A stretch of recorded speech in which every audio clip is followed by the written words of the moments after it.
Hi friends, welcome to Roshni's world. ഇന്ന് ബാക്കി വരുന്ന ഇഡ്ഡലി വെച്ചിട്ടുള്ള ഒരു റെസിപ്പിയാണ് കാണിക്കുന്നത്. ഇഡ്ഡലി കഴിക്കാൻ മടിയുള്ള കുട്ടികൾ വരെ കഴിക്കുന്ന ഒരു റെസിപ്പിയാണ്. അപ്പോൾ നിങ്ങളിതൊന്ന് ട്രൈ ചെയ്ത് നോക്കുക, എന്നിട്ട് ഇതിൻ്റെ ഫീഡ്ബാക്ക് അറിയിക്കുക. അതുപോലെ ഇത് ഇഷ്ടമാവുകയാണെങ്കിൽ കൂട്ടുകാർക്കും ഫാമിലിക്കും ലിങ്ക് ഷെയർ ചെയ്ത് കൊടുക്കുക. ആദ്യമായിട്ടാണ് ചാനൽ കാണുന്നതെങ്കിൽ ലൈക്ക് ചെയ്യാനും സബ്സ്ക്രൈബ് ചെയ്ത് സപ്പോർട്ട് കൂടെ തരണേ. അപ്പോൾ നമുക്ക് ഇതെങ്ങനെ ഉണ്ടാക്കുന്നതെന്ന് നോക്കാം. അപ്പോൾ അതിനായിട്ട് ചിക്കൻ ഒന്ന് ആദ്യം തന്നെ നമുക്കൊന്ന് മാരിനേറ്റ് ചെയ്തെടുക്കാം. ഞാൻ ഇതുപോലെ ചെറിയ ചെറിയ പീസാക്കിയിട്ട് ബോൺലെസ് ചിക്കൻ എടുത്തിട്ടുണ്ട്. ബോണോട് കൂടിയാലും കുഴപ്പമൊന്നുമില്ല. അപ്പോൾ എനിക്കിപ്പോൾ ഇത്രയും ആവശ്യമില്ല കേട്ടോ. ഒരു അരക്കപ്പോളം മാത്രമാണ് നമ്മൾ റെസിപ്പിക്ക് ആവശ്യമുള്ളൂ. ഇതിപ്പോൾ എനിക്കൊരു വേറൊരു ആവശ്യമുള്ളതുകൊണ്ട് ഞാൻ എല്ലാം കൂടി ഒന്ന് മിക്സ് ചെയ്ത് എടുക്കുന്നതേ ഉള്ളൂ. 1.5 ടേബിൾ സ്പൂൺ മുളക് പൊടി ഇട്ട് കൊടുക്കാം. അതിൻ്റെ കൂടെ 1/4 ടീസ്പൂൺ മഞ്ഞൾപ്പൊടി, അതുപോലെ ഒരു നുള്ള് ഗരം മസാലപ്പൊടി, ആവശ്യത്തിന് ഉപ്പും ചേർത്തിട്ട് ഇതൊന്ന് മാരിനേറ്റ് ചെയ്തെടുക്കാം. ഇതിൻ്റെ അകത്ത് ഞാൻ 1 ടേബിൾ സ്പൂൺ ഓയിൽ കൂടെ ഒഴിച്ചു കൊടുക്കുന്നുണ്ട്. അത് ചിക്കനിൽ പെട്ടെന്ന് പൊടികളൊക്കെ പിടിച്ച് കിട്ടാൻ വേണ്ടിയിട്ടാണ്. ഇനി ഇതെല്ലാം കൂടി ഒന്ന് നന്നായിട്ട് ചിക്കനിലൊന്ന് പുരട്ടിയെടുക്കാം. നന്നായിട്ട് തന്നെ ഒന്ന് മിക്സ് ചെയ്തതിന് ശേഷം 1 അവറെങ്കിലും നമുക്കിതൊന്ന് ഒന്ന് റെസ്റ്റ് ചെയ്യാൻ വെക്കുമ്പോൾ പൊടികളൊക്കെ പിടിച്ച് കിട്ടും കേട്ടോ. ഇനി ഇതൊന്ന് റെസ്റ്റ് ചെയ്ത് വെക്കാം. ഇനി ഇഡ്ഡലി മാവ് ഇഡ്ഡലി തട്ടിലോട്ട് ഒഴിച്ചു കൊടുക്കുന്നുണ്ട്. ഞാൻ പെട്ടെന്ന് സ്പീഡിലിട്ട് കാണിക്കുന്നത് ബോറടിക്കണ്ടെന്ന് വിചാരിച്ചിട്ട് കേട്ടോ. അപ്പോൾ ഇനി എല്ലാ തട്ടിലും ഇതുപോലെ ഒന്ന് ഫില്ല് ചെയ്തിട്ട് എടുത്തിട്ട് ഇതൊന്ന് വേവിച്ച് ഞാൻ അങ്ങോട്ട് തണുപ്പിക്കാനായിട്ട് അങ്ങോട്ട് മാറ്റി വെക്കട്ടെ.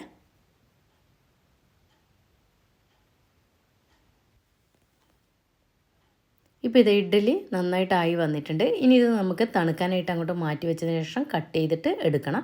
ഒന്ന് തണുത്തതിന് ശേഷം കട്ട് ചെയ്യുക. അപ്പോഴേക്ക് നമുക്ക് ചിക്കൻ ഒന്ന് ഫ്രൈ ചെയ്തെടുക്കണം. അപ്പോഴേക്ക് ഇതാ പൊടിയൊക്കെ നന്നായിട്ട് ചിക്കനിൽ പിടിക്കുകയും ചെയ്തിട്ടുണ്ടായിരുന്നേ. ഇനി ഇത് നമുക്ക് ഇതിലോട്ട് ഇട്ട് കൊടുക്കും. ഞാൻ പറഞ്ഞതുപോലെ ഇത് ഞാനിപ്പോൾ ഏകദേശം 1 കപ്പ് ചിക്കൻ മാത്രമാണ് എടുക്കുന്നത്. ബാക്കി അങ്ങോട്ട് മാറ്റി വെക്കാമെന്ന് ഞാൻ പറഞ്ഞല്ലോ, വേറൊരു ആവശ്യത്തിന് എല്ലാം കൂടി ഒന്നിച്ച് ചെയ്തതായിരുന്നേ.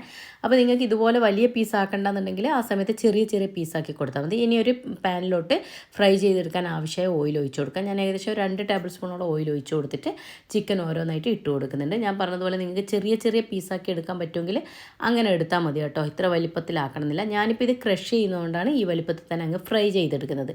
പിന്നെ എനിക്ക് ഈ ഒരു വലിപ്പത്തിൽ ഞാൻ പറഞ്ഞല്ലോ വേറൊരു ആവശ്യത്തിന് ഉണ്ടെന്ന്, അപ്പോൾ അതുകൊണ്ട് ചെയ്യുന്നുള്ളൂ. ഇതിപ്പോൾ ഏകദേശം 1 കപ്പ് മാത്രമാണ് ഈ ഇഡ്ഡലിക്ക് ഞാൻ എടുക്കുന്നത്.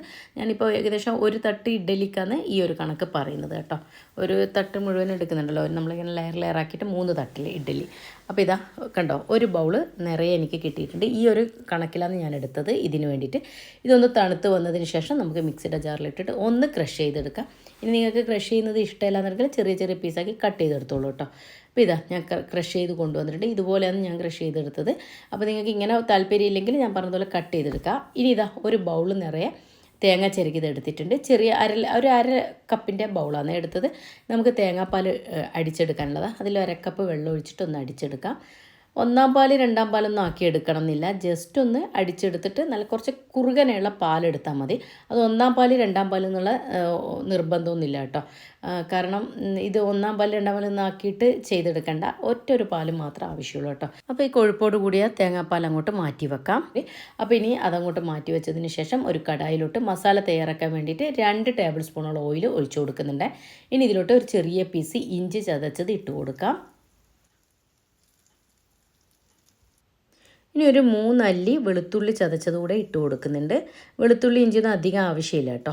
ഇനി ഒരു 4-ഓ 5-ഓ പച്ചമുളക്, കുട്ടികൾക്ക് കൊടുക്കുന്നതാണെങ്കിൽ ഒരു 3 മതി കേട്ടോ. എൻ്റേത് അത്ര എരിവില്ലാത്തതുകൊണ്ട് ഒരു 5 പച്ചമുളക് ചെറുതായിട്ട് കട്ട് ചെയ്തെടുത്തിട്ടുണ്ട്. കൂടെ തന്നെ കറിവേപ്പില ചെറുതായി കട്ട് ചെയ്തത് ഇട്ട് കൊടുത്ത് ഒന്ന് അതിൻ്റെ റോ ടേസ്റ്റ് മാറി വരുമ്പോൾ ഒരു വലിയ ഉള്ളി ചെറുതാക്കി കട്ട് ചെയ്തതോടെ ഇട്ട് കൊടുത്തിട്ടുണ്ട്. ഇനി ഉള്ളി പെട്ടെന്ന് വഴറ്റിയിട്ട് എപ്പോഴും ചെയ്യുന്നുള്ള ഒരു നുള്ളു ഉപ്പ് ഇട്ടിട്ട് അത് നന്നായിട്ടൊന്ന് വഴറ്റിയെടുക്കുക. വല്ലാണ്ടെങ്കിൽ ഗോൾഡൻ ബ്രൗൺ നിറമൊന്നും ആവണമെന്നില്ല. ഉള്ളി ഒന്ന് വഴറ്റി കിട്ടാൻ വേണ്ടി അടച്ചു വെച്ച് കൊടുത്തിട്ടുണ്ടായിരുന്നേ. അപ്പോൾ ഇതാ ഉള്ളി നല്ല സോഫ്റ്റായി വന്നിട്ടുണ്ട്. ഇനി ഇതിലോട്ട് കുറച്ച് പൊടികൾ ചേർത്ത് കൊടുക്കാം. 1/4 ടീസ്പൂൺ മഞ്ഞൾപ്പൊടി, 1/2 ടീസ്പൂൺ മുളക് പൊടി, 1/4 ടീസ്പൂൺ തന്നെ മല്ലിപ്പൊടി കൂടെ ഇട്ട് കൊടുക്കുന്നുണ്ട്. ഇനി പൊടികളുടെ കൂടെ റോ ടേസ്റ്റ് ഒന്ന് മാറി വരാൻ വേണ്ടി നന്നായിട്ടൊന്ന് വഴറ്റിയെടുക്കാം. തക്കാളി ചേർക്കുന്നതിന് മുൻപായിട്ട് തന്നെ പൊടികൾ ചേർത്ത് കൊടുത്താലാണ് അതിൻ്റെ റോ ടേസ്റ്റ് പെട്ടെന്ന് മാറി കിട്ടുള്ളൂ കേട്ടോ. ഇനി നമുക്കിതാ പൊടികളുടെ റോ ടേസ്റ്റ് മാറി വന്നിട്ടുണ്ട്. ഇനി ഇതിലോട്ട് ഒരു 3 തക്കാളി ചെറുതായിട്ട് കട്ട് ചെയ്തെടുത്തിട്ടുണ്ടായിരുന്നു, അതുകൂടെ ഇട്ട് കൊടുക്കാം. ഇനി നിങ്ങൾ വലിയ തക്കാളി ഇടുന്നെങ്കിൽ 1 മതിയാവും കേട്ടോ. ആ പുളിപ്പിനനുസരിച്ചിട്ട് അത് നിങ്ങൾക്ക് കൂട്ടുകയും കുറയ്ക്കുകയും ചെയ്യാം കേട്ടോ തക്കാളി. അപ്പോൾ ഒന്ന് അടച്ചു വെച്ചെടുത്ത് തക്കാളി കൂടെ ഒന്ന് സോഫ്റ്റാക്കി എടുത്തിട്ടുണ്ട്. തക്കാളി കൂടെ സോഫ്റ്റ് ആയതിനു ശേഷം നമ്മൾ മാറ്റി വെച്ച തേങ്ങാപ്പാലില്ലേ അത് ഈ സമയത്ത് ഒഴിച്ചു കൊടുക്കാം. എന്നിട്ട് നന്നായിട്ടൊന്ന് മിക്സ് ചെയ്തിട്ട് ഒന്ന് തിള വരാൻ വേണ്ടി വെയിറ്റ് ചെയ്യുക. ഈ സമയത്ത് ഉപ്പ് നോക്കിയിട്ട് വേണമെങ്കിൽ ഇട്ട് കൊടുക്കാം. ഞാൻ ഉള്ളി വഴറ്റുന്ന സമയത്ത് ഇട്ട് കൊടുത്തതുകൊണ്ട് കറക്റ്റായിരുന്നു, പിന്നെ ഇട്ട് കൊടുത്തിട്ടില്ല. ഇനി ഒന്ന് തിളക്കാൻ വേണ്ടി ഒന്ന് അടച്ചു വെച്ച് കൊടുക്കാം. ജസ്റ്റ് ഒന്ന് തിള വരുന്ന സമയത്ത് ഒന്ന് തിളച്ച് വറ്റി വരുമല്ലോ, ആ സമയത്ത് നമ്മൾ ക്രഷ് ചെയ്ത് മാറ്റി വെച്ച ചിക്കൻ കൂടെ ഇതിലേക്ക് അങ്ങ് ചേർത്ത് കൊടുക്കാം. എന്നിട്ട് എല്ലാം കൂടി ഒന്ന് നന്നായിട്ടൊന്ന് മിക്സ് ചെയ്ത് യോജിപ്പിക്കാം. ആ ഇഞ്ചിയുടെയും വെളുത്തുള്ളിയുടെയും ഒക്കെ ഫ്ലേവർ ഒന്ന് ചിക്കനിൽ പിടിക്കാൻ വേണ്ടിയിട്ട് ഞാൻ പറഞ്ഞതുപോലെ ഇതുപോലെ ക്രഷ് ചെയ്യണമെന്ന് നിർബന്ധമില്ല. നിങ്ങൾക്ക് വേണമെങ്കിൽ ചെറിയ ചെറിയ പീസാക്കി കട്ട് ചെയ്തിട്ട് കൊടുക്കാം കേട്ടോ. അതുപോലെ ചിക്കന് പകരം നിങ്ങൾക്ക് വേണമെങ്കിൽ മുട്ട സ്ക്രാമ്പിൾ ചെയ്തിട്ട് ഇട്ട് കൊടുക്കാം. അതല്ലെങ്കിൽ മുട്ട പുഴുങ്ങിയിട്ട് അതിനെ വരയിട്ട് കൊടുത്തിട്ട് മഞ്ഞളും മുളകും ഉപ്പും ഇട്ടിട്ടൊന്ന് അതിനൊന്ന് മാരിനേറ്റ് ചെയ്ത് അതും ഫ്രൈ ചെയ്ത് കട്ട് ചെയ്തിട്ട് കൊടുത്താലും മതി.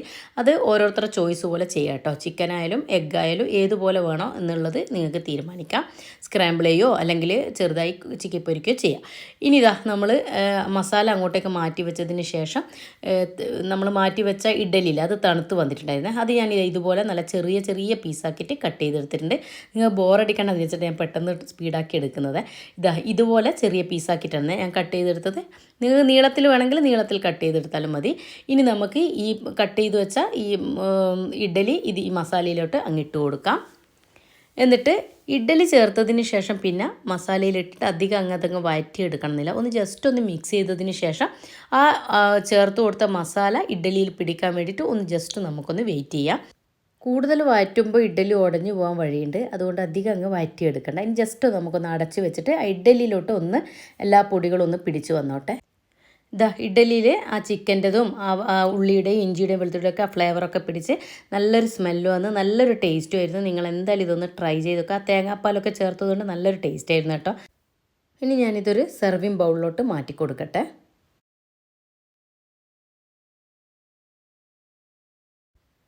ഇപ്പോൾ ഇതാ ടേസ്റ്റി ഈസി ആയിട്ടുള്ള ഇഡ്ഡലി ബാക്കി വരുമ്പോൾ ഉണ്ടാക്കിയെടുക്കാൻ പറ്റിയൊരു റെസിപ്പിയാണ്. നിങ്ങൾ എന്തായാലും ഒന്ന് ട്രൈ ചെയ്ത് നോക്കുക. കുട്ടികൾക്കൊക്കെ ഏറെ ഇഷ്ടമാവും. ഇപ്പോൾ നമ്മളിപ്പോൾ ഉണ്ടാക്കിയിട്ട് ഇനിയിപ്പോൾ ഇതിനൊരു ചട്നി ഇല്ലെങ്കിലും പെട്ടെന്ന് തന്നെ ഉണ്ടാക്കിയെടുക്കുക. ചിക്കൻ തന്നെ വേണമെന്ന് നിർബന്ധമില്ല. മുട്ടയോ സോയയോ ആയാലും കുഴപ്പമില്ല കേട്ടോ. സോയ ആകുമ്പോൾ ഒന്ന് മാരിനേറ്റ് ചെയ്തെടുത്തിട്ട് നന്നായിട്ട് ചൂടുവെള്ളത്തിലിട്ട് ഒന്ന് പിഴിഞ്ഞെടുത്ത് ഒന്ന് മാരിനേറ്റ് ചെയ്തെടുത്തിട്ട് ചിക്കൻ ഫ്രൈ ചെയ്ത പോലെ ഒന്ന് ചെറിയ കട്ട് പീസാക്കിയിട്ട് ഒന്ന് ഫ്രൈ ചെയ്തെടുത്തിട്ട് അത് ഇതുകൂടെ മിക്സ് ചെയ്ത് കൊടുത്താൽ മറ്റേ മസാലയിൽ അതും നല്ലൊരു ടേസ്റ്റാണ്. അങ്ങനെയും ചെയ്യാമെന്ന് പറയുന്നത്.